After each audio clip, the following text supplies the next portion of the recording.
आपने पिछले क्लास में दिए गए एक्सरसाइज प्रॉब्लम को किया होगा। पिछले क्लास में हमने sum type, product type, error propagation को बताया था। अब हम लोग एक्सपोनेंट टाइप को देखेंगे और उनके कुछ और भी इंसाइट्स इंट्यूटिव वे करने का तरीका हम लोग सीखेंगे। तो थर्ड टाइप जो आपको जानना चाहिए कि अगर फिजिकल क्वांटिटी एक मेजर्ड क्वांटिटी के स्क्वायर पर डिपेंड कर रहा हो, मान लेते हैं, तो इस जो ए में एरर है वह जेड में एरर किस प्रकार से जाता है देखेंगे। अभी जो सॉल्यूशन मैं आपको दे रहा हूं यह बिल्कुल ही फर्स्ट प्रिंसिपल से दे रहा हूं, आपको समझ में आएगा कि मैं क्या कर रहा हूं। फाइनल जो रिजल्ट होगा उसको याद रखने का तरीका, एक शॉर्टकट तरीका, वह बहुत सारे जगह पर डायरेक्टली आपको दे दिया जाता है, उससे इंट्यूशन डेवलप नहीं होता है। आप इस प्रकार से जरूर कीजिए, आपका इंट्यूशन डेवलप होगा। खैर, आप इसके बाद देखेंगे कि हम कितने एक जनरल आइडिया को लेंगे और फिर चलिए तो देखते जाइए, आपको समझ में आएगा। तो चूंकि ए जो है एक मेजर्ड क्वांटिटी है, इसका अनसर्टेनिटी मालूम है, तो हम बोल सकते हैं कि अगर ए में अनसर्टेनिटी डेल्टा ए है, मैं यहां पर पॉजिटिव ही लिख रहा हूं, लिखना चाहिए पॉजिटिव और नेगेटिव दोनों। चलिए ठीक है, आपके कन्वीनियंस के लिए लिख ही देता हूं।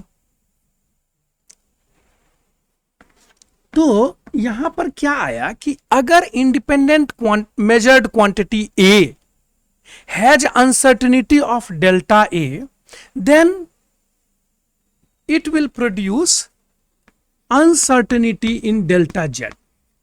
इसमें क्या रिलेशन होगा डेल्टा ए से मुझे नहीं मालूम अभी, लेकिन ऐसा ही होना चाहिए। इनपुट में अगर अनसर्टेनिटी आया है तो आउटपुट में भी, डिपेंडेंट क्वांटिटी में भी कुछ ना कुछ अनसर्टेनिटी आया होगा। अब हम लोग डेल्टा जेड और डेल्टा ए में रिलेशन फाइंड करने का कोशिश करेंगे। एक्सपेंड कीजिए। ए कॉमन ले रहे हैं, अगर आप ए कॉमन लीजिएगा तो आउटसाइड में ए स्क्वायर आ जाएगा।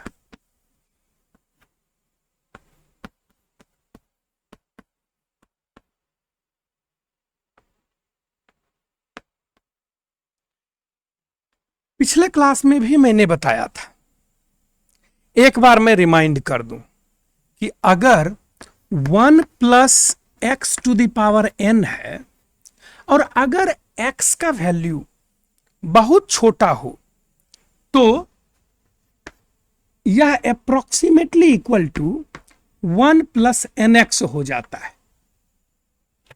अगर x के जगह पे माइनस एक्स होगा तो यहां पर भी x को माइनस एक्स से रिप्लेस कर देंगे, n into minus x minus n x हो जाएगा।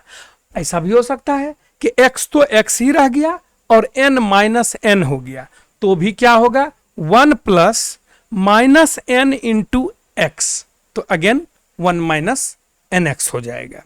n चाहे फ्रैक्शन भी क्यों ना हो, 1/2 क्यों ना हो, 1/34 क्यों ना हो, तो भी यह फॉर्मूला वैलिड रहता है।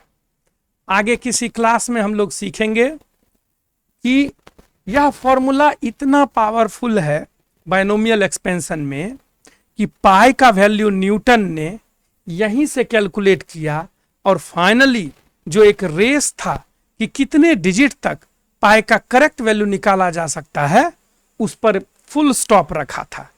तो आपको याद क्या रखना है कि 1 plus x to the power n is approximately equal to 1 plus nx, n is the exponent, when x is very small quantity।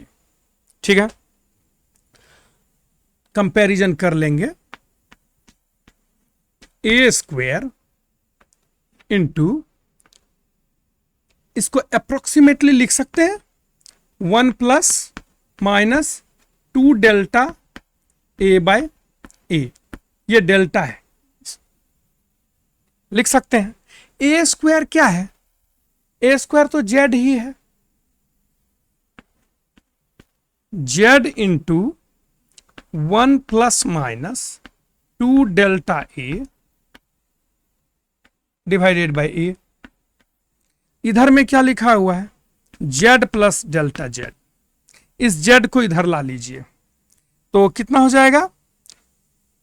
Z plus delta Z by Z is equal to 1 plus delta Z by Z is equal to, इसको equal to ही अब ले लेते हैं बार बार, तो यह हो जाएगा 1 प्लस माइनस 2 डेल्टा ए बाय ए। अब यह 1 और 1 कैंसल हो गया तो बचा क्या? Delta Z by z. Delta Z by z क्या है?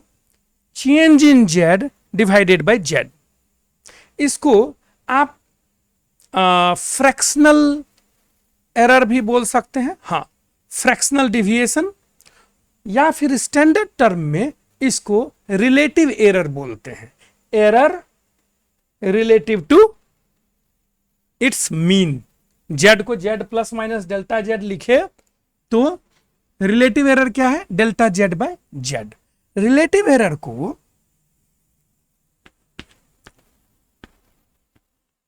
डेल्टा, इस डेल्टा से डिनोट करते हैं। Delta Z is equal to twice of delta A. ठीक है, मतलब कि अगर मुझे पता है कि A is represented as A plus minus delta Z, तो जेड में जो प्लस माइनस डेल्टा जेड है वह कैसे निकलेगा? यह मैं निकाल सकता हूं कि delta Z by Z is equal to twice of delta A by A. तो इसका मतलब डेल्टा जेड कितना होगा? Twice of delta A by A into Z. Z क्या है? A square. मतलब कि अगर यहां से मुझे डेल्टा जेड निकालना होगा तो कितना हो जाएगा? Delta Z is equal to Z into, Z is equal to A square है, A square into twice of delta A. Delta A क्या है? चूंकि यह ऑलरेडी पता है तो delta A by A. Clear है? दिख रहा है? और इसको आप प्लस माइनस में ऐड कर दीजिएगा तो एरर, ए का एरर कैसे पता चला कि delta Z is equal to, ये जो ए का पावर है 2 है, power into relative error in A. तो इस पैटर्न को हम लोग जरा सा जनरलाइज करके देखेंगे। अभी एक वेरिएबल है, हो सकता है कि 2 वेरिएबल हो, 3 वेरिएबल हो, तो मैं आपके लिए क्या ऐसा ले लूं जो कि आपको लगे कि मैंने एक जनरलाइज्ड कॉन्सेप्ट लिया है, एक जनरलाइज्ड क्वेश्चन लिया है। तो 4 वेरिएबल ले लेते हैं, ठीक है, 4 वेरिएबल ले लेते हैं और उसको करने का कोशिश करते हैं। फर्स्ट प्रिंसिपल से ही करेंगे, ठीक है। तो आप स्टेप्स देख लीजिएगा और फाइनल कंक्लूजन आपके लिए ज़्यादा इंपॉर्टेंट है, समय आपका ज़्यादा वेस्ट ना हो, इसलिए मैं उसको लिख देता हूं, आप देख लीजिएगा। तो आप देख सकते हैं कि सेम फर्स्ट प्रिंसिपल मैंने फॉलो किया कि अगर जो इंडिपेंडेंट वेरिएबल है, अगर उसमें अनसर्टेनिटी प्लस माइनस डेल्टा ए plus minus delta B plus minus delta सी प्लस माइनस डेल्टा डी का है, तो फाइनल जो डिपेंडेंट क्वांटिटी जेड है उसमें भी डेल्टा जेड का एक अनसर्टेनिटी आएगा। हम लोग देखेंगे कि delta z uncertainty delta a b c d पर किस प्रकार से डिपेंड करता है। मैंने ए बी सी डी दोनों पार्ट से, सभी पार्ट से मीन वैल्यू को कॉमन ले लिया। ए को कॉमन लिया तो a to the power x हो गया, बी को कॉमन लिया तो b to the power y हो गया, और इस प्रकार से डेल्टा ए बाई ए को रिलेटिव एरर इन ए लिख दिया। यह एक सिंबल है, रिलेटिव एरर का सिंबल है। ठीक है, क्वांटिटी क्या है? Relative error A is equal to delta A by A. ठीक है, इसके बाद हमें पता है कि z is equal to A to the power x B to the power y, तो यह जो क्वांटिटी है इसको हम z लिख सकते हैं, और यह जो न्यूमरेटर है इसको तो एज इट इज मैंने लिखा हुआ है, और जो डिनोमिनेटर में है, जो नीचे है, अगर उस पर पावर m है तो उसको लिख सकते हैं this quantity to the power minus m। Same d वाले क्वांटिटी के लिए भी किया। अब मैंने आपको बताया था कि 1 plus x to the power n 1 plus n x हो जाता है अप्रोक्सीमेट करके, वही लिखा है मैंने। देखिए सभी में उस तरह से लिख दिया, यहां माइनस m था तो 1 minus m relative error in c, that is delta c। Plus minus लिखूं या माइनस प्लस लिखूं इससे कोई फर्क नहीं पड़ता है। क्यों? क्योंकि फाइनली जब हम मैक्सिमम एरर निकालेंगे तो वहां पर सभी एरर क्वांटिटी को हम लोग ऐड ही करेंगे। क्लियर है? अब यह जो एक्सप्रेशन मल्टीप्लाई करने के लिए है, देखिए इसमें 1 से मल्टीप्लाई होने पर तो 1 आएगा ही। इसके बाद जब डेल्टा ए डेल्टा बी, जब कभी भी स्मॉल एरर या तो 2 बार मल्टीप्लाई हो या तो 3 बार मल्टीप्लाई हो या तो 4 बार मल्टीप्लाई हो, स्मॉल एरर अगर 1 बार है तो उसको हम लोग रख सकते हैं। Small error into small error is very very small error, तो that quantity is approximated as 0। तो ऐसा हमने सभी जगह किया है। स्क्वायर में हमने ठीक है, अगर आप स्क्वायर भी करते तो आता, लेकिन वह पार्ट इसमें आपको शो नहीं हुआ है क्योंकि स्क्वायर था, करना आसान था। डायरेक्टली हमने यहां पे अप्रोक्सीमेट कर लिया। अगर अप्रोक्सीमेट नहीं किए होते तो यहां पर भी ये चीज दिखता। चलिए कोई बात नहीं है, आप करेंगे तो आपको दिखेगा। मैं ये कह रहा था कि अगर आप इसको एक्चुअली भी स्क्वायर करते, a square plus 2ab plus b square delta A by a, relative error जब 2 बार मल्टीप्लाई होता तो वह क्वांटिटी, उस क्वांटिटी को मैं वैसे भी 0 करता, लेकिन 1 प्लस एन एक्स से भी अप्रोक्सीमेशन से ऑटोमेटिकली वह खत्म हो गया। तो यहां पर अप्रोक्सीमेशन करके यह क्वांटिटी लिखा, लेकिन मल्टीप्लीकेशन के बाद भी डेल्टा ए डेल्टा बी से मल्टीप्लाई हो रहा होगा, डेल्टा बी डेल्टा सी से मल्टीप्लाई हो रहा होगा। जहां जहां 2-2 या 3-3 या 4-4 स्मॉल वैल्यू का मल्टीप्लीकेशन आया, उस पार्ट को मैंने 0 कर दिया, डायरेक्टली लिखा नहीं मैंने। यह जो z आया, इस क्वांटिटी, यह ओरिजिनल क्वांटिटी z है, इसको जैसा कि यहां पर किया था, delta z plus delta z में इस z से डिवाइड कर दिया तो वह 1 प्लस माइनस डेल्टा z आया, और यह 1 प्लस माइनस एक ही बार का एरर रहा, 2-2 का गुच्छा नहीं रहा, 3-3 का नहीं, 4-4 का नहीं। 1 से 1 कैंसिल हो गया, बचा सिर्फ delta z, relative error in z is equal to, ये 1-1 तो कैंसिल हो गया, exponent times relative error in a plus exponent of b into relative error in b plus exponent of c into relative error in c plus exponent of d into relative error in d। तो हम लोग देख सकते हैं कि first principle से भी आप एक जनरलाइज्ड इक्वेशन का, जनरलाइज्ड डिपेंडेंस का आप स्ट्रक्चर देख सकते हैं। आपके एग्जाम में, आपके बुक में इतने स्पष्टता के साथ नहीं दिया हुआ रहता है। आप वीडियो देख करके, पॉज करके समझने का कोशिश कीजिए, ठीक है? तो इससे आपको इंट्यूशन मजबूत होगा। तो फाइनल कंक्लूजन क्या है? मैं इस पार्ट को हटा देता हूं। मैथमेटिकली आप बोल सकते हैं कि relative error in dependent quantity is equal to sum of exponent into relative error in each independent measured quantity. Mathematically delta z is equal to absolute value या mod value of x into exponent of a, that is x, into relative error in a, that is delta A by A. Exponent of B into relative error in B, which is delta B by B. मतलब कि y into delta B by B. Similarly, exponent of C denominator में है, इससे नहीं डरना है. क्यों नहीं डरना है? क्योंकि अगर डिनोमिनेटर में delta C to the power m है तो that is equivalent to C to the power minus m in numerator, और प्लस माइनस से तो कोई फर्क पड़ना नहीं है. समझ में आ गया? तो इस प्रकार से यह क्वेश्चन होता है. अब आप, यह एक जनरलाइज रिजल्ट है, आपके बुक में भी दिया गया है, लेकिन यह स्पष्टता आपको नहीं दिया गया है.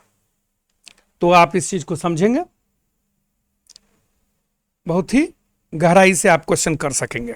चलिए नेक्स्ट हम लोग देखेंगे, हाँ, इंट्यूटिव मेथड विथ डिफरेंशिएशन.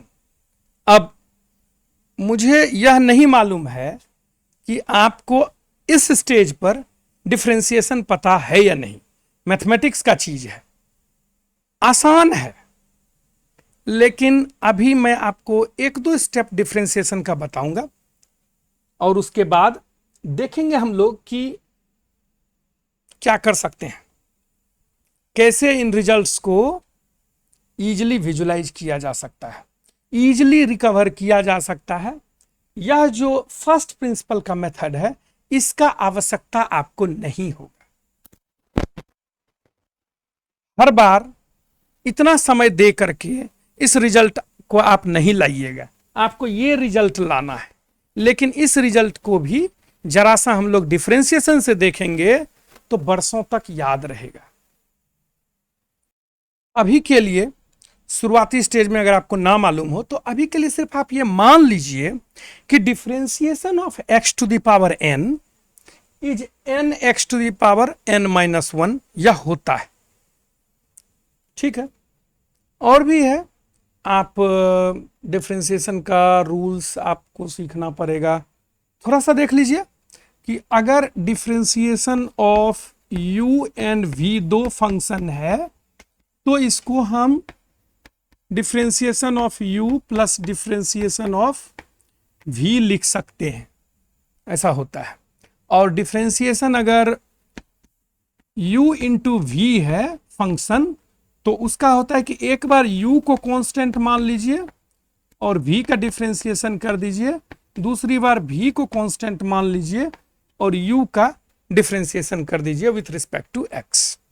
तो सभी जगह चूंकि dx क्वांटिटी सेम है और यह सब एक डिफरेंस क्वांटिटी होता है.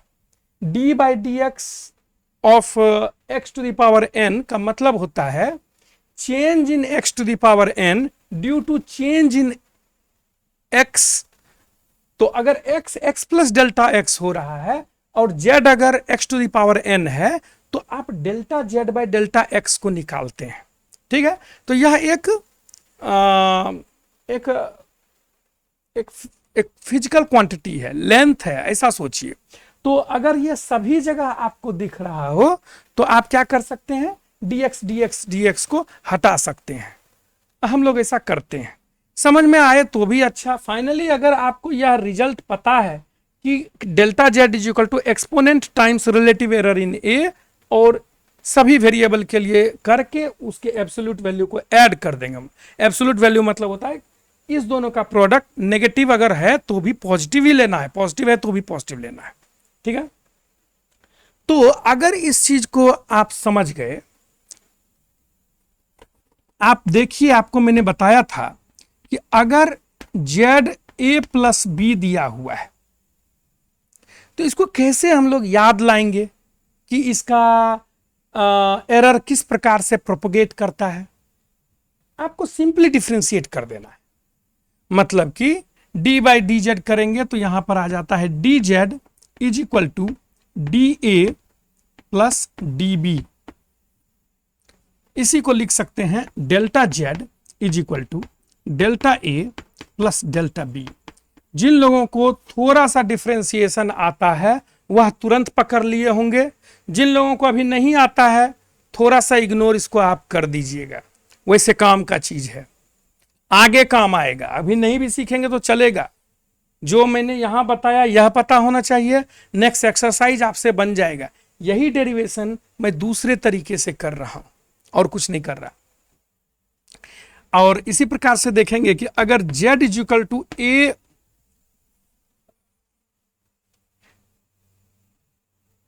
इंटू बी है, या a to the power x है, b to the power y है, और c का भी पावर ले सकते हैं, उसमें भी कोई दिक्कत नहीं है। तो अगर इसको आप डिफ्रेंशिएट कीजिएगा तो dz इज इक्वल टू, पहले a to the power x को ऐसे रख लिए, b to the power y, x to the power n का हुआ था nx to the power n minus 1, तो b टू द पावर का हो जाएगा y, b to the power y by b। क्यों ऐसा बोल रहे हैं? क्योंकि nx to the power n minus 1 का मतलब क्या होता है, n into x to the power n divided by x। तो वही डायरेक्टली मैंने इस जगह पर लिखा है। इसी प्रकार से एक बार b to the power y को अगर कांस्टेंट रखेंगे तो इसका value x into a to the power x by a आ जाएगा। अब देखिए a to the power x into b to the power y दोनों में आया हुआ है, तो उसको हम लोग क्या बोल सकते हैं, ओरिजिनल क्वांटिटी z, और उस z को इधर ला सकते हैं। तो dz by z is equal to क्या बचा,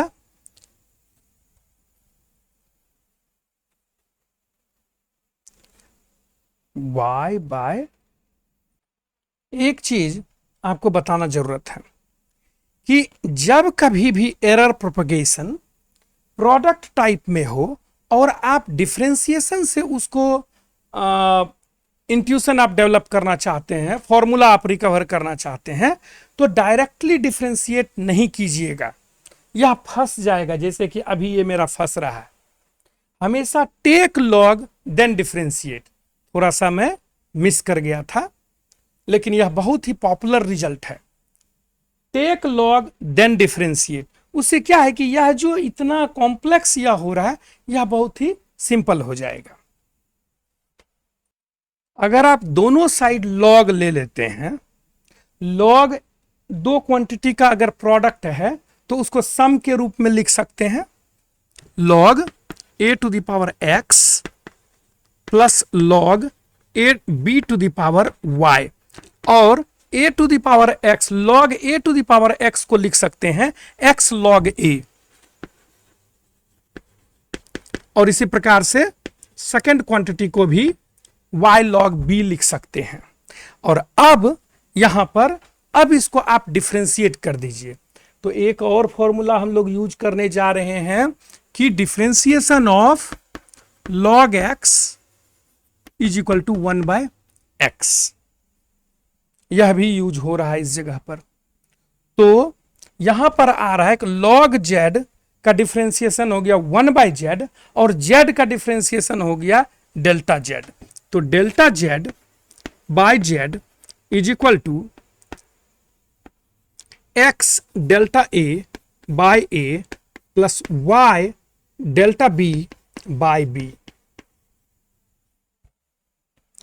आप देख पा रहे हैं कि अच्छा, यह पार्ट जो लोग 11th में अभी अभी शुरू किए हैं, इस पार्ट को समझने का आपको जरूरत नहीं है।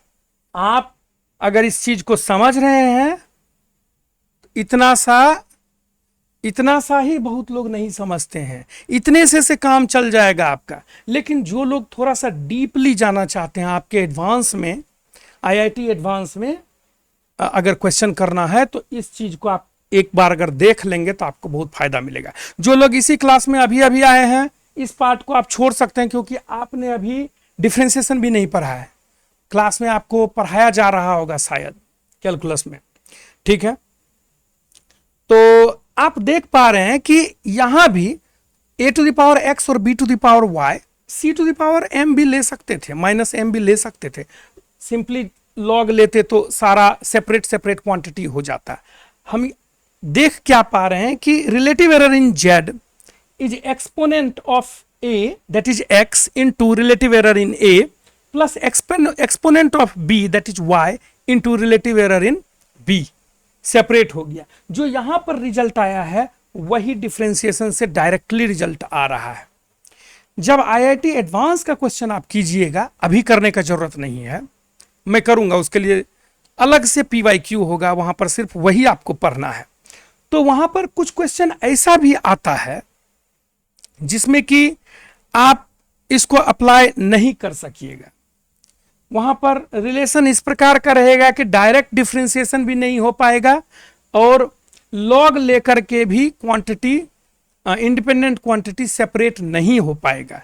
जब ऐसा हो, जब कभी भी यह परिस्थिति आए, तो आपको सिंपली डिफरेंशिएशन करके आगे बढ़ना है। डेल्टा जेड पहले फाइंड करना है। और भी इसमें क्वांटिटीज है, क्वेश्चन लेने पर आपको ज्यादा समझ में आएगा। डेल्टा जेड जो कि अनसर्टेनिटी बता रहा है, डेल्टा जेड अगर एक बार में पता चल गया आपको, तो डेल्टा जेड से क्या रिलेटिव एरर निकाल सकते हैं? हाँ, जेड तो मुझे पता ही है ए प्लस बी, तो delta z divided by a plus b कर देंगे या डिवाइडेड बाय जेड कर देंगे, तो डेल्टा जेड से भी रिलेटिव एरर निकल सकता है फाइनली, लेकिन डेल्टा जेड तो निकालना पड़ेगा। या यहां पर प्राइमरली आपको रिलेटिव एरर मिल जा रहा है, रिलेटिव एरर से क्या हम एब्सोल्यूट मीन एरर निकाल सकेंगे? हाँ, क्योंकि definition delta Z by z है रिलेटिव एरर का। अगर यह क्वांटिटी मुझे पता है, इस क्वांटिटी से कैलकुलेट करके, तो उससे सिंपली हम जेड को मल्टीप्लाई कर लेंगे, तो हमें क्या निकल जाएगा? डेल्टा जेड निकल जाएगा। समझ में आ रहा है? अगर डेल्टा जेड पता हो तो जेड से इसको मल्टीप्लाई कर देंगे इस क्वांटिटी को, तो अगर रिलेटिव एरर पता हो तो हम लोग एब्सोल्यूट मीन एरर पता कर सकते हैं। अगर एब्सोल्यूट मीन एरर पता हो तो उससे हम लोग रिलेटिव एरर पता कर सकते हैं। ठीक है, आगे हम लोग बढ़ेंगे। और एक चीज और है बताना, लेकिन बिना न्यूमेरिकल के आपको कितना सा समझ में आएगा पता नहीं। एक एग्जाम्पल लेते हैं। मान लीजिए कि आपने जो मेजरमेंट किया है वह 1.2 सेंटीमीटर आ रहा है, लेकिन आपके मेजर्ड डाटा से आपको यह पता चल रहा है कि उसमें एरर 0.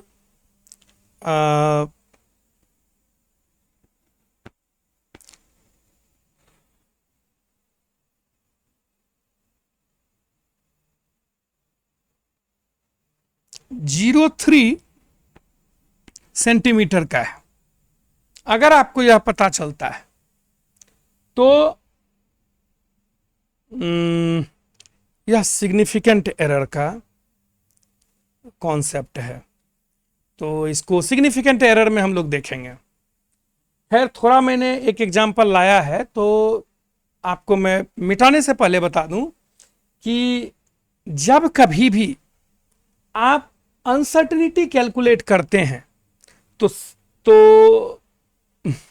मेजरमेंट को करेक्टली लिखने के लिए यह अनसर्टेनिटी गाइड करता है कि इसमें कितना डिजिट होगा।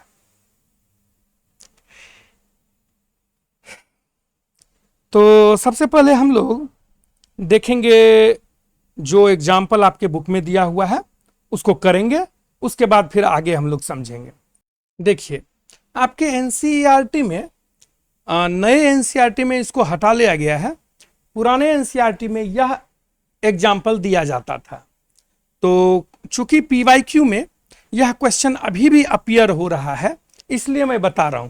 बोर्ड एग्जामिनेशन वाले को हो सकता है इसका जरूरत ना हो, आप अपना सिलेबस देख लीजिएगा, लेकिन पिछले साल तक आपके आईआईटी मेन और एडवांस ने चूंकि रिलेटिव एरर से क्वेश्चन पूछा है, तो इसीलिए मैं इसको बता रहा हूं।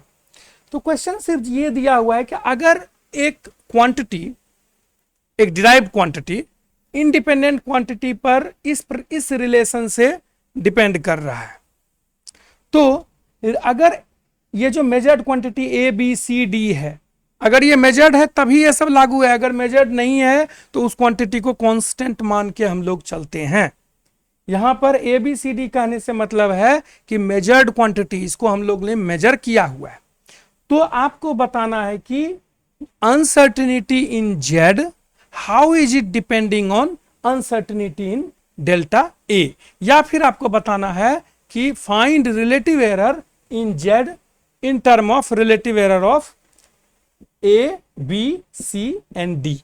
मतलब ये सॉल्यूशन का एक स्टेप है, क्वेश्चन यहीं तक है। तो यहां पर ऑलरेडी फॉर्मूला निकाले हुए हमने, exponent into relative error in a, मतलब कि इस क्वेश्चन में आपको एक्चुअली ए का डेल्टा ए दिया हुआ है, बी का डेल्टा बी दिया हुआ है, सी का डेल्टा सी दिया हुआ है, यह सब आपको दिया हुआ है। अगर यह दिया हुआ है तो आपको पता है कि delta a is nothing but this delta A divided by a, relative error in b is delta b by b, relative error in c is delta c by c, relative error in d is delta d by d. ठीक है, यह चीज आपको already पता है। Exponent आपको पता है 4, 1/3, 1 और 3/2। तो डायरेक्टली इस फॉर्मूला से क्या आंसर होना चाहिए, relative error in delta z, आप देख पा रहे, is equal to exponent of a that is 4 times delta A plus 1/3 times delta B plus 1 times delta C plus 3/2 times delta d. अगर डेल्टा ए का value दिया हुआ रहता, देखिए दोनों को मैं डेल्टा ही प्रोनाउंस कर रहा हूं, यह एक लिमिटेशन है, इस तरह का सिंबल ही इस्तेमाल होता है, थोड़ा कंफ्यूजन आपको क्रिएट कर रहा है। देखिए डेल्टा ए जब मैं बोल रहा हूं मुझे रिलेटिव एरर इन ए बोलना चाहिए, अनफॉर्चुनेटली यह भी डेल्टा का सिंबल है, यह भी डेल्टा का सिंबल है, इसीलिए यह थोड़ा कंफ्यूजन हो रहा है। लेकिन आप समझिए इन चीजों को, क्योंकि आपको इसी प्रकार से यह क्लास निकालना है। ठीक है, ऐसे इसको समझिए। तो एक्चुअली डेल्टा ए कहने से मतलब क्या है मेरा, relative error in a, relative error a in a कहने से क्या मतलब है, ratio of uncertainty in a divided by mean value of a, और दोनों ही क्वांटिटी आपको दिया हुआ रहता है। तो अगर मान लीजिए कि डेल्टा ए अनसर्टेनिटी और मीन ए दोनों दिया हुआ रहे तो इस क्वांटिटी को आप सिंपली कैलकुलेट कर लेंगे, कहीं कोई दिक्कत नहीं है। चलिए अब हम लोग एक न्यूमेरिकल लेंगे, क्योंकि अभी तक क्या है कि एक्सप्रेशन ही हमने लिया है, लेकिन कुछ कुछ समझ में आया आपको। समझिए, रोक करके देखिए, लिखिए, खुद से लिखिए, समझ में आएगा कि कुछ नहीं कर रहे हैं। यहां का exponent into relative error in a. अब एक न्यूमेरिकल हम लोग लेंगे, यह भी आपके एनसीईआरटी में दिया हुआ था, अभी नए एनसीईआरटी में इसको हटा लिया गया है, लेकिन एग्जाम में चूंकि आपको पूछा जाता है, क्वेश्चन 2025 तक पूछा हुआ है, इसलिए मैं इस साल इसको बता रहा हूं। पीवाईक्यू भी करेंगे, इसके अपने डेडिकेटेड प्लेलिस्ट में क्वेश्चन आपको 2025 का भी इसी से रिलेटेड आएगा। तो हमारे प्लेलिस्ट को देखते रहिए। हमारे वीडियोस में हम बहुत ही सधे हुए कदम से काम कर रहे हैं, एक एक चीज पर ध्यान देते हैं। तो आप उम्मीद रखिए, हम लोग सारा कुछ आपको अच्छे से बताएंगे, समझने लायक भाषा में और कॉम्प्रिहेंसिव होना चाहिए। और स्टूडेंट से भी मेरा रिक्वेस्ट है, आप हमारे से इंटरटेनमेंट उम्मीद मत रखिए। हम लोग हड़बड़ी में नहीं हैं, शांति से पढ़ाएंगे, सब कुछ पढ़ाएंगे। पीवाईक्यू भी करेंगे, मेंस का सेपरेट और एडवांस का सेपरेट। जो फिजिक्स में मैथमेटिक्स रिक्वायर्ड होगा उसको अलग से बेसिक मैथमेटिक्स प्लेलिस्ट में आएगा, और जो ऐसा फिजिक्स होगा जो कि फिजिक्स तो है लेकिन आपके एग्जाम में नहीं आएगा, उसको physics in everyday life playlist में डाला जाएगा। और जो आपसे लाइव बात किया जाएगा उसमें अगर लाइव में जो टॉपिक डिस्कस किया गया डीपली डिटेल्ड, अगर वह आपके सिलेबस से रिलेटेड है, अगर रिलेटेड है तो फिजिक्स कथा के नाम से प्लेलिस्ट में उसको डाला जाएगा, और अगर वह रिलेटेड नहीं है तो वह लाइव जो प्लेलिस्ट है वहीं पर वो पड़ा हुआ रहेगा। तो इस तरीके से बिल्कुल क्लीन आउटपुट आपको मिलेगा। चलिए, हमारे से आप सीरियसली एक्सपेक्ट डीप कॉन्सेप्ट्स कर सकते हैं, क्लियर कॉन्सेप्ट हमारे यहां पर आप देख सकते हैं, वेरी स्ट्रक्चर्ड वे। बहुत कम जगह पर आपको इतने स्पष्टता से कंटेंट मिलेगा, क्योंकि हम बहुत समय लगाते हैं आपके लिए तैयार करने में। खैर, इतना समय लगना नहीं चाहिए, कुछ कुछ डिस्ट्रैक्शंस भी है जो अनएवॉइडेबल है, जिसके कारण कि वीडियो रेगुलराइज हो रहा है और भी स्मूथली आएगा और number of videos much higher होगा, और हम क्वालिटी से कॉम्प्रोमाइज नहीं कर सकते हैं। चलिए, तो हम लोग देखेंगे क्वेश्चन जो कि आपके एनसीईआरटी, ओल्ड एनसीईआरटी में दिया हुआ था, वही क्वेश्चन लेंगे हम लोग। तो इसको मैं हटा देता हूं, या फिर हाँ, इसको मैं हटा देता हूं, इस साइड करेंगे। अब इस एग्जाम्पल में दिया हुआ है कि एक पेंडुलम है, पेंडुलम है तो वह ऑसिलेट कर रहा है, ऑसिलेट कर रहा है तो हम उसके ऑसिलेशन टाइम को मेजर कर सकते हैं, और जो स्ट्रिंग का लेंथ है उसको भी हम लोग मेजर कर सकते हैं। ठीक है, तो दो मेजर्ड क्वांटिटी हो गया, और ऑलरेडी पेंडुलम के लिए जो टाइम पीरियड होता है उसका फॉर्मूला आपको ऑलरेडी दिया हुआ है। मतलब कि एक तरीके से जो रिलेशन होता है जेड और इंडिपेंडेंट क्वांटिटी में, वह रिलेशन आपको ऑलरेडी दिया हुआ है। यहां पर डिपेंडेंट क्वांटिटी जिसके लिए एरर हमें फाइंड करना है वह है ग्रेविटेशनल एक्सलरेशन। और तो इस रिलेशन से हम लोग g का वैल्यू निकाल लेंगे, स्क्वायर कर दिया मैंने, T square is equal to 4 pi square l square by g square, तो g square is equal to 4 pi square, 4 pi square l, l square नहीं होगा एल होगा, l divided by T square. ठीक है, यह एक कांस्टेंट है, measured quantity नहीं है। L length of the pendulum है, मेजर्ड क्वांटिटी है। T time period of the pendulum है, एक मेजर्ड क्वांटिटी है। एल ऑलरेडी दिया हुआ है कि L is 20 centimetre, 20.0 centimetre, and it has uncertainty of 0.1 centimetre.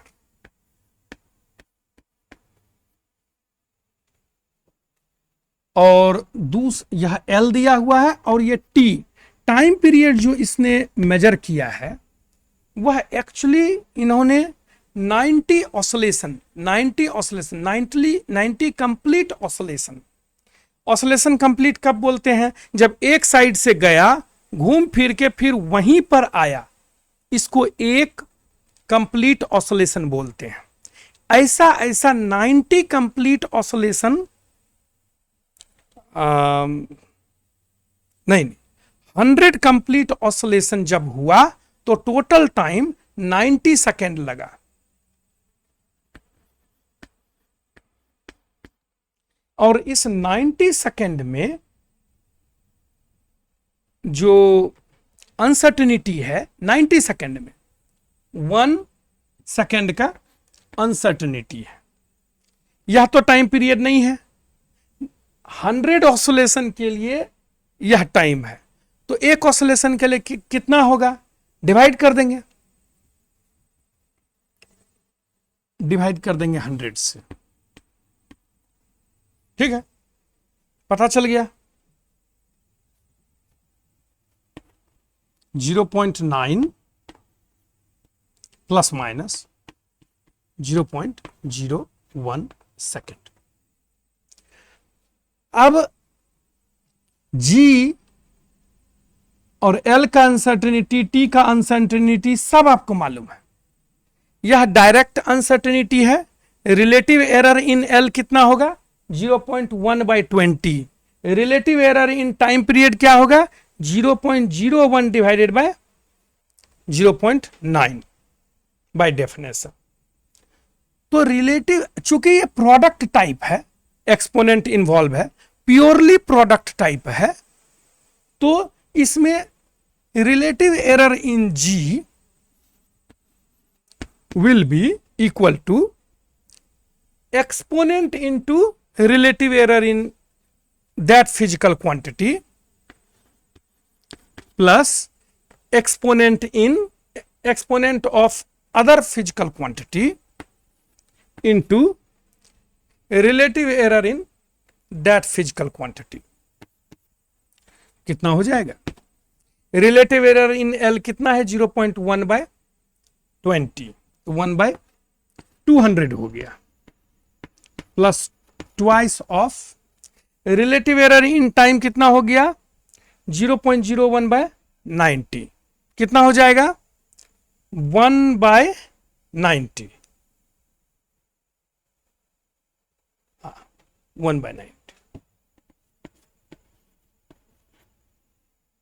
देखिए यहां पर एक चीज और भी आप देख सकते हैं कि time period is equal to total time divided by number of oscillation.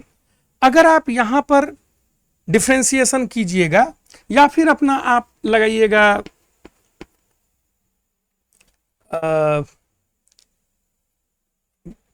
First principle भी, तो वहां से भी डिफरेंशिएट अगर कीजिएगा, यह 1/1 तो वहीं पर रह जाएगा, 1/n ही रह जाएगा, इंटू डेल्टा टी हो जाएगा। तो अगर डेल्टा t/t कीजिएगा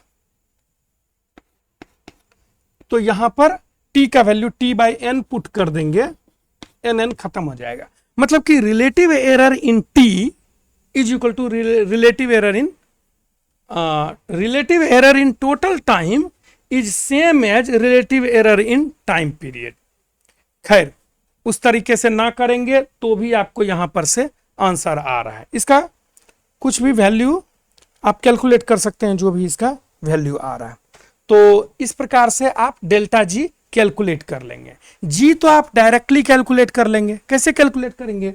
4 पाई स्क्वायर इंटू एल का वैल्यू दिया हुआ है, मीन वैल्यू लेंगे, एल का वैल्यू 20 और टी का वैल्यू टाइम पीरियड का वैल्यू 0.9, तो 0.9 का स्क्वायर। तो इस प्रकार से जी का वैल्यू आपको निकल जाएगा, plus minus relative error in g निकल जाएगा। रिलेटिव एरर इन जी निकल जाने के बाद आप डेल्टा जी निकाल लीजिएगा। Delta g is equal to relative error in g, जो कि ये वैल्यू है, into mean value of g. कहां से आ रहा है ये सब? क्योंकि डेल्टा जी का डेफिनेशन ही है absolute mean error divided by mean. तो absolute mean error is equal to relative error into mean. By definition ये सब चीज कर रहे हैं। तो आपको डेल्टा जी भी पता चल गया और आपको मीन भी पता चल गया। फाइनल वैल्यू को किस प्रकार से लिखेंगे? जी प्लस माइनस डेल्टा जी। देखिए इस जगह जिन लोगों ने पहले से पढ़ा हुआ है या जो लोग जानते हैं, जो लोग आईआईटी के लिए थियरी देख रहे हैं हमारा, तो उनके लिए क्या है कि जब मैं आपको सिग्निफिकेंट डिजिट बताऊंगा इसके बाद के क्लास में, तो वहां पर आपको पता चलेगा कि जी का कितना डिजिट रखना है, डेल्टा जी का कितना डिजिट रखना है, क्या डेल्टा जी का वैल्यू डिसाइड करता है।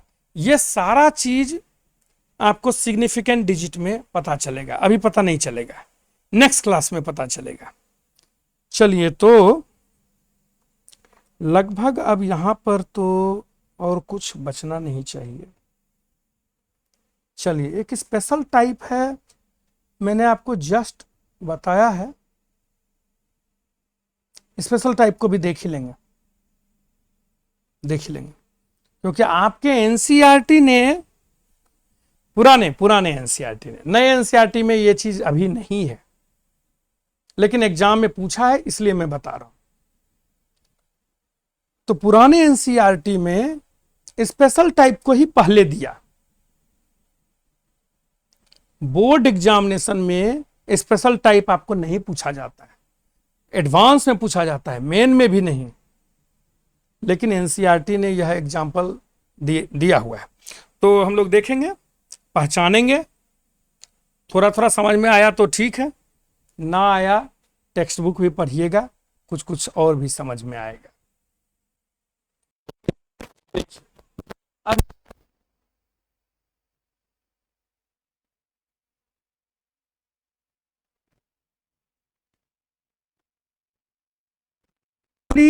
सम टाइप का है, जिसको directly delta Z is equal to delta A plus delta b लिखा था, ना तो प्योरली प्रोडक्ट टाइप का है, जो कि जहां पर कि delta Z by relative error in z is equal to exponent times relative error in a plus exponent times relative error in b लिखा था। दोनों में कोई आपका काम नहीं करेगा, क्योंकि ये ना तो यह प्योरली सम टाइप है, ना तो यह प्योरली प्रोडक्ट टाइप है। लेकिन चलिए, डेल्टा जेड से तो साफ दिख रहा है कि यह नहीं निकलने वाला है, एक बार लॉग लगा करके देखते हैं, क्या पता ठीक हो जाए, और हो जाए तो हम लोग निकल जाएंगे। मैं आपको दिखाना चाहता हूं, देखिए समस्या देखिए। Log x1 plus x2 is not equal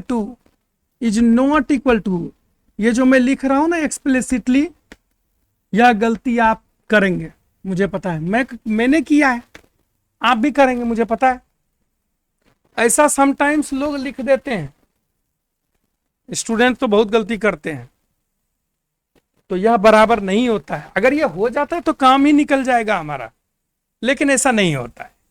log x1 plus x2 को ऐसा नहीं लिख सकते हैं, log x1 x2 log A B को लिख सकते हैं लॉग ए प्लस लॉग बी। तो चूंकि इसके बाद तो यह सिंप्लीफाई हुआ ही नहीं, तो कोई रिलेशन हमारा निकला नहीं। जब ऐसा हो जाए, ना तो प्योरली सम टाइप हो, ना तो प्योरली प्रोडक्ट टाइप हो, आपको समझ में भी ना आ रहा हो कि क्या करेंगे, ऐसे जगह पर आप हमेशा चलेंगे डेल्टा जेड से। आपको रिलेटिव एरर से नहीं जाना है, नहीं निकल पाइएगा। कैसे निकलिएगा? जब इस साइड तो रिलेटिव एरर बन जाएगा, क्योंकि इसका डिफरेंशिएशन 1/z, और डिफरेंशिएशन ऑफ जेड को, चेंज इन जेड को डी जेड ले लेंगे तो डी जेड बाई जेड। इस साइड तो ये पूरा ही क्वांटिटी डिनोमिनेटर में चला जाएगा, कोई फायदा नहीं होने वाला है। तो हमेशा आपको डेल्टा जेड में चले जाना है इस क्वेश्चन को, चाहे वह प्रोडक्ट टाइप हो, चाहे वह स्पेशल टाइप हो, चाहे वह सम टाइप हो। फर्स्ट प्रिंसिपल से सारा कुछ बन जाता है। अगर delta Z is equal to z plus delta Z is equal to a plus delta a into b plus delta b ले लें, और सी प्लस डेल्टा सी, सभी क्वेश्चन बन जाता है उससे।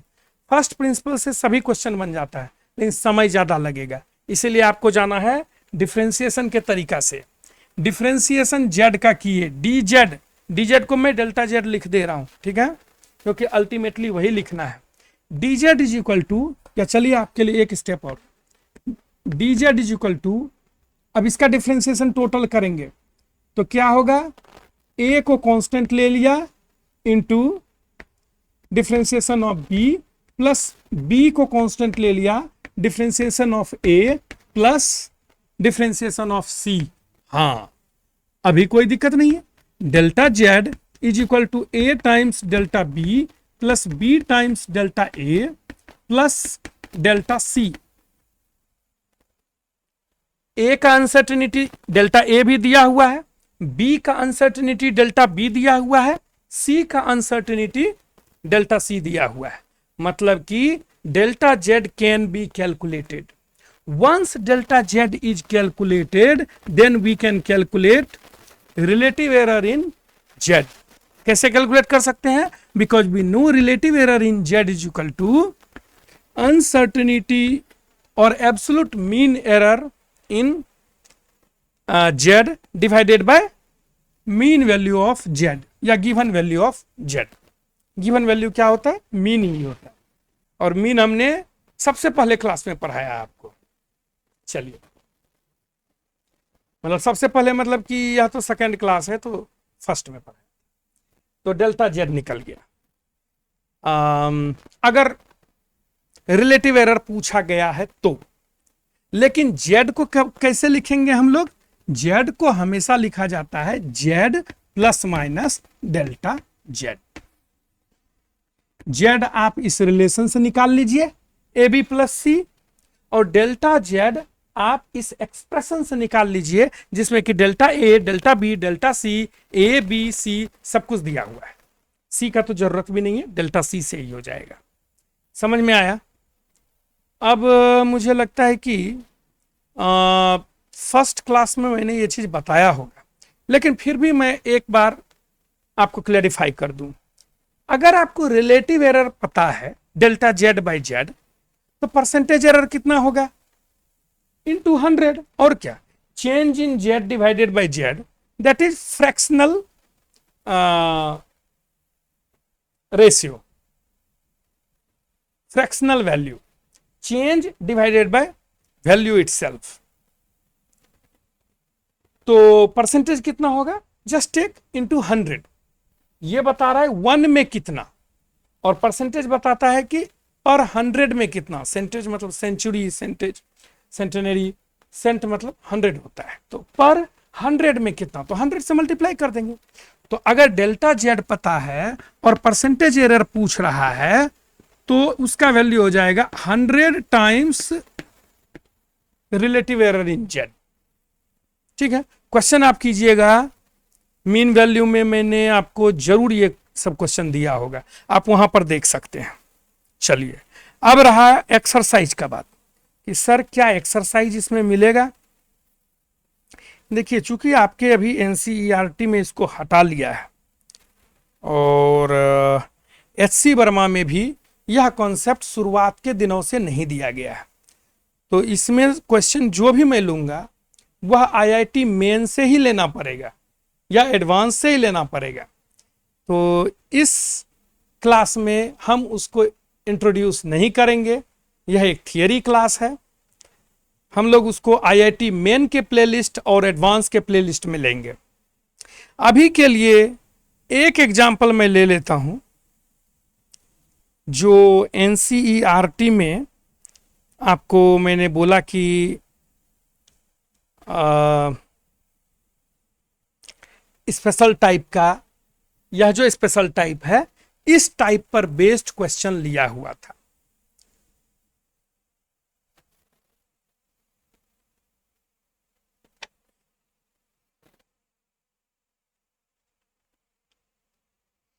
बहुत ही आसान क्वेश्चन देखने से लगता है कि रेसिस्टेंस R1 का वैल्यू, हम लोग खैर दोनों ही क्वेश्चन कर लेंगे.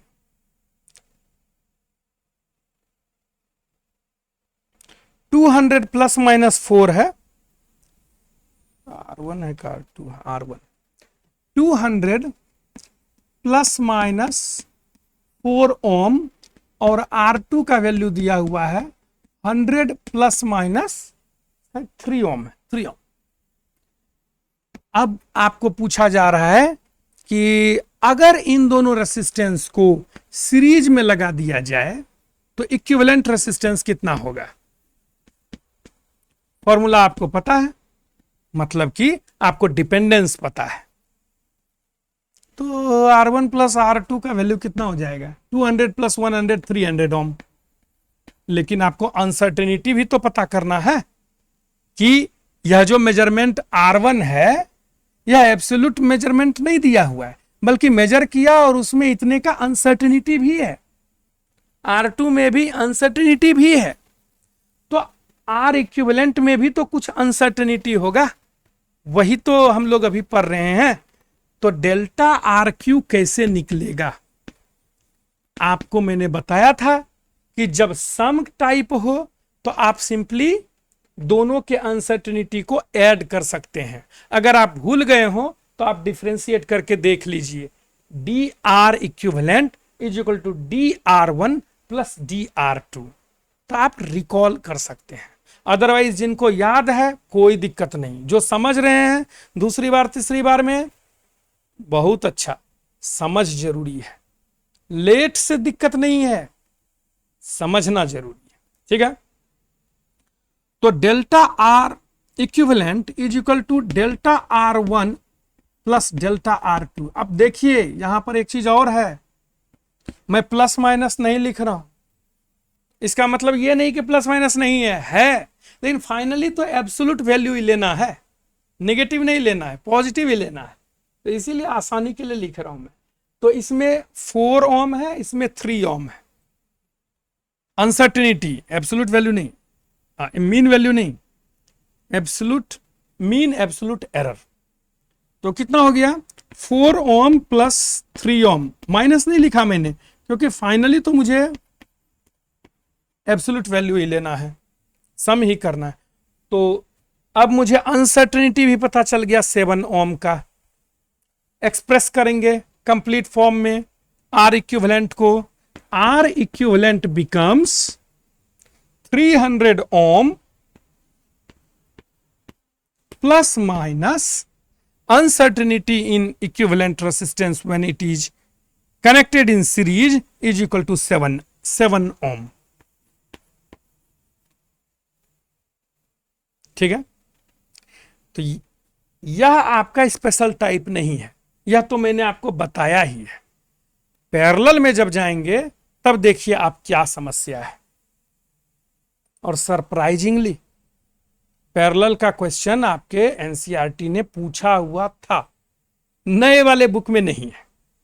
तो हो सकता है कि अभी आपको जरूरत ना हो, मैं तो इसीलिए बता रहा हूं क्योंकि 2025 में क्वेश्चन आपको पूछा हुआ है आईआईटी में।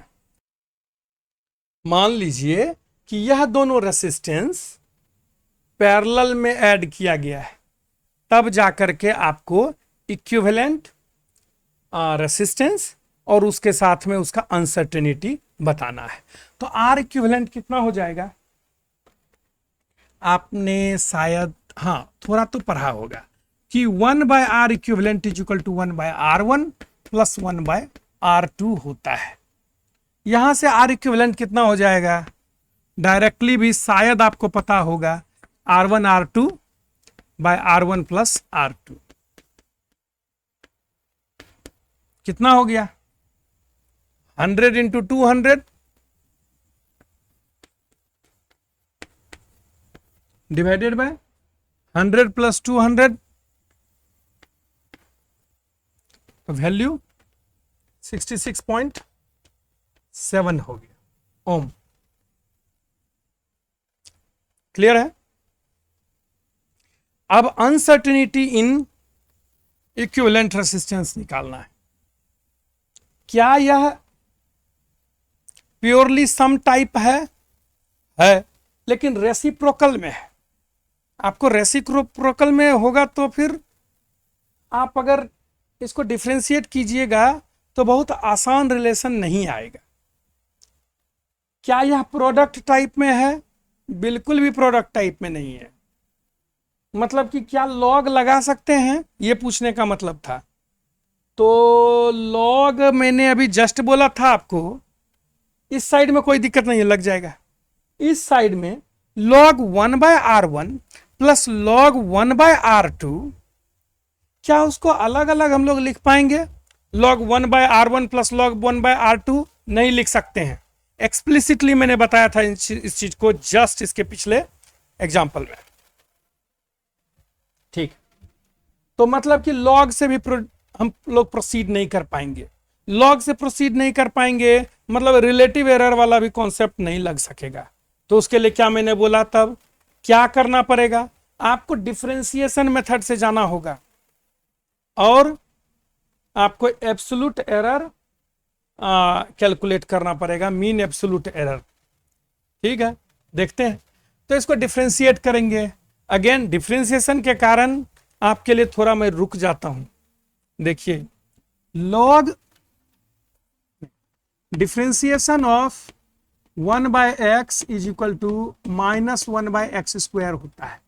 अब ये होता है, इसको कैलकुलेट आप लोग मैथ के क्लास में करेंगे फर्स्ट प्रिंसिपल से, और बहुत लोग नहीं करेंगे मुझे मालूम है, डायरेक्टली इस फॉर्मूला को याद करेंगे।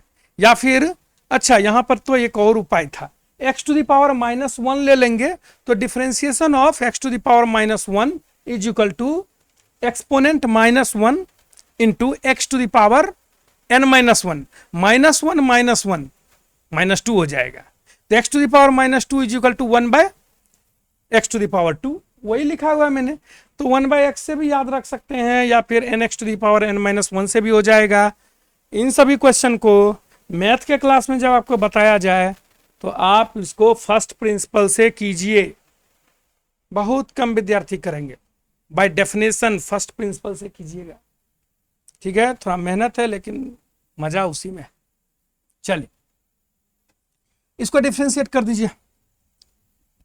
तो यह हो गया 1/x का हो गया -1/r equivalent square delta r equivalent is equal to, सब जगह तो वही एक्सप्रेशन है, 1/r1 square delta r1 -1/r2 square delta r2।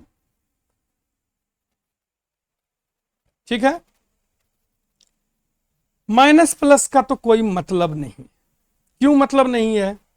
क्योंकि फाइनली हम लोग सभी individually positive value delta r1 delta r2 के साथ में हम लोग ऐड करेंगे, जैसा कि आप पिछले फॉर्मूला में आपने देखा होगा।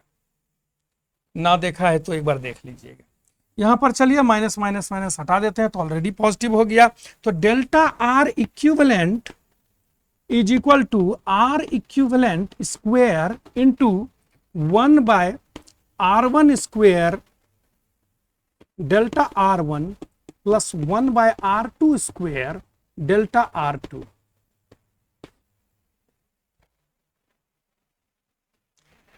डेल्टा r1 दिया हुआ है 4 ओम, r1 दिया हुआ है 200 ओम, r2 दिया हुआ है 3 ओम, r2 स्क्वेयर 100 स्क्वेयर हो जाएगा। r इक्विवेलेंट हमने ऑलरेडी कैलकुलेट कर रखा है 66.7 ओम। डेल्टा r क्यू निकल जाएगा। एक बार डेल्टा r क्यू निकल गया तो क्या आप r इक्विवेलेंट को लिख सकते हैं? r equivalent mean plus minus delta r equivalent लिख सकते हैं। यह आपको आंसर देना है। इसी प्रकार से यह आपका आंसर हो गया। मैंने छोड़ नहीं दिया है, सारा स्टेप किया है। यह आप कैलकुलेटर में वैल्यू डालेंगे, वैल्यू आएगा यहां पर लिख देंगे। सिग्निफिकेंट एरर जब आप पढ़ेंगे तब आपको पता चलेगा कि यह जो कैलकुलेशन 66.6666 4 बार लिखते डिजिट कि एक बार लिखते डिजिट, यह भी डिसाइड यही डेल्टा r इक्विवेलेंट करता है।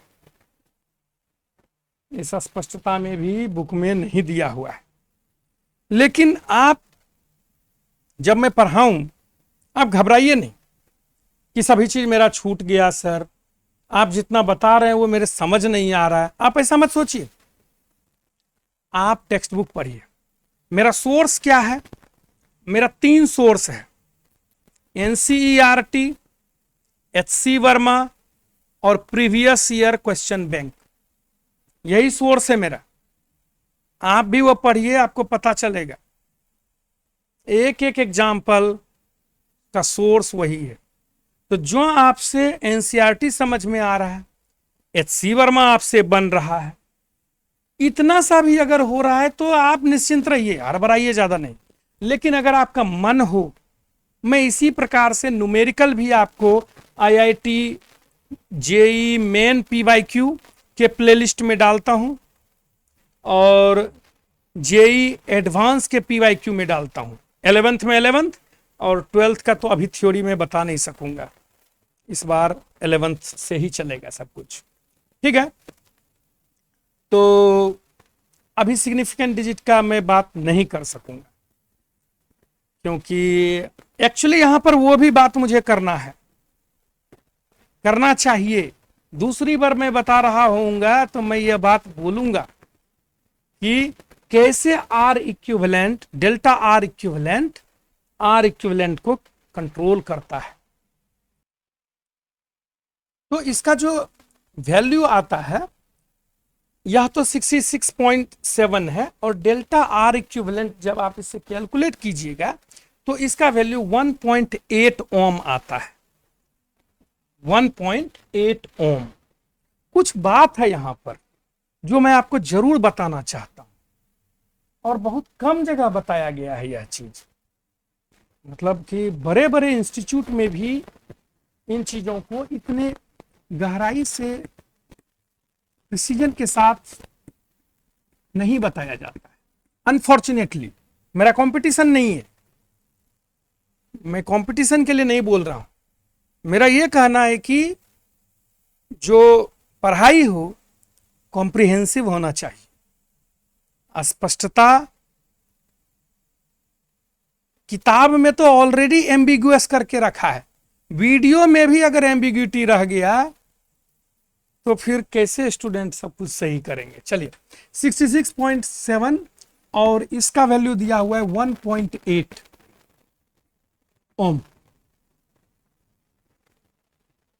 अब देखिए इस जगह चूंकि मैंने सिग्निफिकेंट डिजिट अभी पढ़ाया नहीं है, तो जो लोग मेरे ही वीडियो से पढ़ रहे हैं अभी अपना कान बंद कर लीजिए आप 1 मिनट के लिए, और रेस्ट जितने भी विद्यार्थी हैं जिनको कि थोड़ा बहुत सिग्निफिकेंट डिजिट पता है, क्या ये सही लिखा हुआ है? आपसे प्रश्न है मेरा, जो लोग पहली बार पढ़ रहे हैं वो अपना आप कान बंद कर लीजिए। हाँ 2 मिनट में यह वीडियो हम लोग बंद कर देंगे, आपको जानने की यह आवश्यकता नहीं है। एनसीईआरटी में भी यही लिखा हुआ है, क्या यह सही लिखा हुआ है? देखिए यह तो मीन वैल्यू है, 66.7 नहीं है लिखा हुआ, ये 66.666666 वही सही है, ये सही नहीं है। हाँ। और ये 1.8 लिखा हुआ है, किस डिजिट पर? ये 1 जो है ये यूनिटरी प्लेस पर है, मतलब कि ये डायरेक्टली किस डिजिट को अफेक्ट कर रहा है? 6 को। मतलब कि यह जो 6 डिजिट है यह अनसर्टन डिजिट है। और सिग्निफिकेंट डिजिट में आपने क्या पढ़ा है कि all the certain digit plus 1 uncertain digit, 1 doubtful digit, all together it is significant digit. तो इसमें ये 0.7 सुपरफ्लुअस नहीं है क्या? सुपरफ्लुअस है, मतलब कि यह वैल्यू या तो 1.8 को आप अप्रोक्सीमेट कर लीजिए, मुझे लगता है अप्रोक्सीमेट करना ज्यादा सही है, इसको आप अप्रोक्सीमेट कर लीजिए 2 ओम सिंगल डिजिट में। और चूंकि 2 का पोजीशन यूनिटरी प्लेस पर है, जैसे कि अगर 0.2 होता तो डेसिमल के फर्स्ट प्लेस पर डाउटफुल या फिर इनएक्यूरेसी अनसर्टनिटी आता, तो हम लोग बस वहां तक डिजिट ही रखेंगे, एक ही अनसर्टन डिजिट रखना है। एट प्रेजेंट यह जो 2 है यह किस पोजीशन पर है? यह यूनिटरी प्लेस को अफेक्ट कर रहा है। That means unitary place is now the doubtful place. वही एक ही डाउटफुल प्लेस रखना है, मतलब कि आंसर में 3 डिजिट नहीं होगा, एक ही डिजिट रखना, 2 ही डिजिट रखना है आपको। यूनिटरी प्लेस ही डाउटफुल है, अप्रोक्सीमेट कर लीजिए। 66.7 को अगर आप अप्रोक्सीमेट कीजिएगा तो कितना होगा? 67 होगा, बताया था मैंने। करेक्ट आंसर ये है, लेकिन एनसीईआरटी में भी यह गलती पहले किया हुआ था, लोगों ने पॉइंट आउट भी कभी नहीं किया। लेकिन करेक्ट आंसर ये क्यों है? क्योंकि एक ही अनसर्टेन डिजिट रखना है, दो अनसर्टेन डिजिट नहीं रख सकते नियम से सिग्निफिकेंट डिजिट में। तो जो लोग अभी सिग्निफिकेंट डिजिट नहीं जानते हैं वो कान बंद कर लिए थे तो ज्यादा सही है। अभी नेक्स्ट क्लास में हम लोग सिग्निफिकेंट डिजिट पढ़ेंगे, वापस से इस क्वेश्चन को आप कीजिएगा, अब फिर मैं टेस्ट करूंगा कि जो लोग क्या कर रहे हैं यही आंसर आपका आ रहा है कि नहीं, यही आना है, ये गलत आंसर है, एक भी मार्क्स नहीं मिलेगा इसमें, ये सही आंसर। क्यों दो ही डिजिट तक रखना होगा? क्योंकि अनसर्टिनिटी यहीं पर आ गया। अगर अनसर्टिनिटी 0.7 में आता तो वहां पर तक जाते हम लोग 3 डिजिट। अगर अनसर्टिनिटी 7th डिजिट में आता डेसिमल के बाद तो 7th डिजिट में आंसर भी लिखते 66.5 टाइम्स 6666 और लास्ट वाला 7, ऐसा लिखते हैं। थोड़ा थोड़ा समझ में आ रहा है। जो लोग सिग्निफिकेंट डिजिट नहीं पढ़े हैं उनको तो मैंने बोला है कि कान बंद रखेंगे आप मेरे क्लास में। अभी नेक्स्ट क्लास में सिग्निफिकेंट डिजिट पहले सुनेंगे कान खोलकर, फिर इस क्वेश्चन को देखिएगा। One of the very difficult question में इसको आना चाहिए, एडवांस का क्वेश्चन है ये, आप उठा करके देख लीजिए, मैंने तो सारा ही किया है। एडवांस का क्वेश्चन है ये, एडवांस लेवल का क्वेश्चन है ये। लेकिन फॉर्चुनेटली आपके लिए अब एनसीईआरटी ने पता नहीं क्यों इसको हटा लिया है। शायद आईआईटी से भी पूछना इसको कम कर दे या ना पूछे, वैसे ना पूछना मुश्किल है। देखिए, लेकिन कंसेप्ट यही है, प्योर फॉर्म में कॉन्सेप्ट यही है। समझ में आया? तो अभी मैं यहां पर आपको प्रैक्टिस क्वेश्चन नहीं दे पाऊंगा।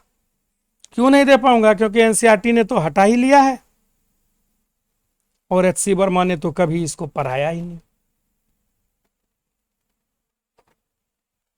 ठीक है, समझ में आया? जब कभी भी स्पेशल टाइप हो तो आप पहले तसल्ली से देख लीजिए क्या डिफरेंशिएट होकर प्योर सम टाइप का फॉर्मूला अप्लाई हो पाएगा।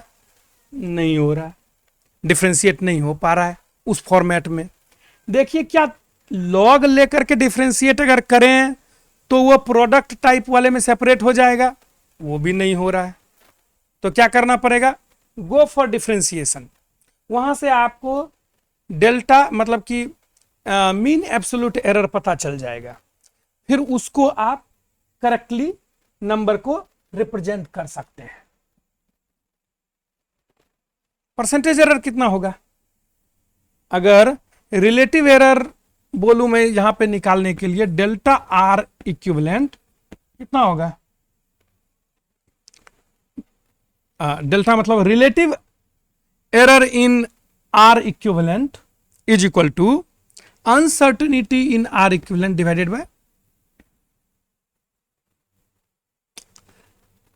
Divided by mean value. तो यहां से आप रिलेटिव एरर निकाल सकते हैं। अगर परसेंटेज निकालने बोलता तो क्या करते? ये जो रिलेटिव एरर अभी आपने कैलकुलेट किया इसको 100 से मल्टीप्लाई कर देना है, इतना % हो जाएगा। चलिए, समय भी ठीक ठाक हो गया है और अब हम लोग नेक्स्ट क्लास में मिलेंगे और सिग्निफिकेंट डिजिट देखेंगे।